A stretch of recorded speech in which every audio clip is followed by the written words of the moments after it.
Hi guys! Ang content natin today ay tungkol sa mga katangian na dapat taglay mo kung gusto mong magturo dito sa New Zealand.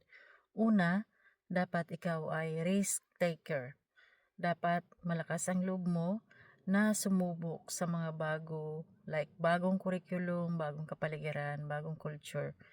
Kailangan haharapin mo lahat ng malakas ang loob. Pangalawa, dapat masipag ka. Masipag kang magkumpleto ng mga requirements, gawa ka ng checklist at masipag kang mag-research lahat ng websites na makakatulong para ma-hire ka. Kailangan masipag kang i-visit yun. Kailangan masipag kang magkumpleto ng mga documents na kailangan sa proseso. Pangatlo ay syempre dapat may tiwala ka sa sarili mong kakayahan. Kasi, paano kapag titiwalaan ng ibang tao, like ng ibang lahi, like ng school admin, ng principal, kung ikaw mismo ay wala kang tiwala sa sarili mong kakayahan.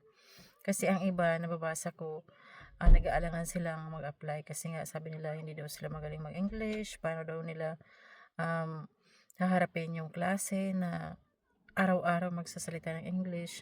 So, parang may doubt sila sa sarili nila na kaya nilang gawin yon. So, dapat, isa yon sa taglayin ninyo. Dapat, may tiwala kayo sa sarili nyong kakayanan kasi kayo rin lang naman ang makakagawa at makakatulong nun sa sarili mo.